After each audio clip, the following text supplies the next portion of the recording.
There is a huge trust deficit when it comes to hospitals, especially with respect to hospital pricing.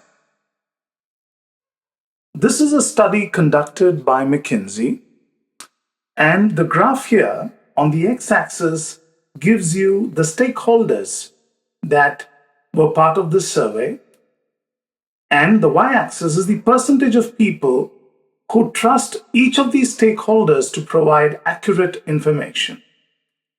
Now, as is evident from this graph, respondents 61% said that they trust payers more than anyone else to provide pricing information for their treatment condition.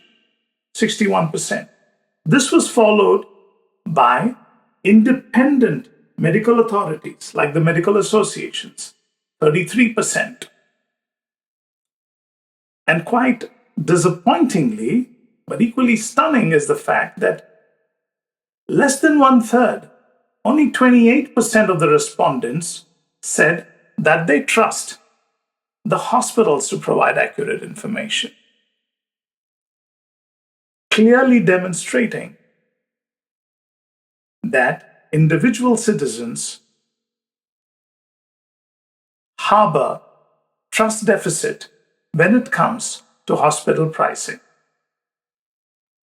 This leads us to a natural question. Is there a demand for shopping? I shared a slide with you where I said in another survey, 82% asked for pricing information, but only 11% reported that they got anything, that they got any kind of reasonable information. Here's a study again conducted by McKinsey, which unambiguously demonstrates the demand for shopping in healthcare. If hospitals were able to offer competitive pricing across clinics and hospitals, people will shop for healthcare. An Uberization of sorts in healthcare can be enabled. The answer is a resounding yes. There is a demand for shopping. As you can see from this slide, 90% of the consumers are willing to shop for care by medical service, and as high as 52% were willing to switch providers for cash rebates. This is overwhelming.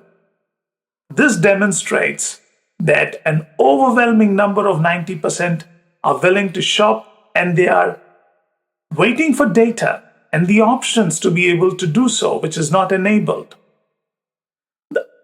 And this survey, a very large survey, was based on a very simple question.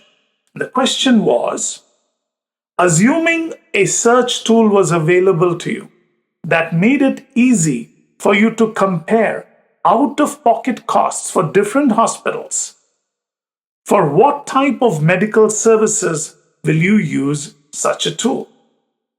And as you can see, 89%, almost close to 90% said they would shop at least for one particular medical service or category. And you have the breakdown for primary care appointments, lab work, specialist care appointments, urgent care visits, imaging, vaccinations, scheduled surgery, planned hospitalizations, at-home care.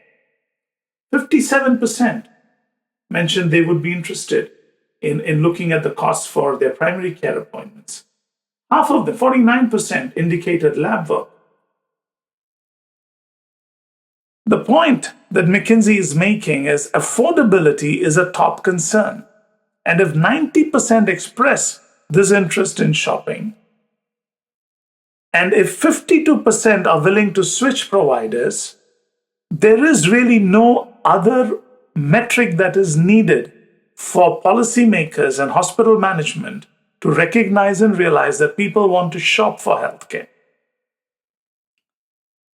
And we've also seen in the previous slide that there is a trust deficit when it comes to hospitals. So the question is, if there is a demand, Can we make healthcare shoppable? Is there merit to the objection about complexity, comorbidities, etc.? I will argue in the next slide that indeed a significant portion of healthcare is shoppable. Up next.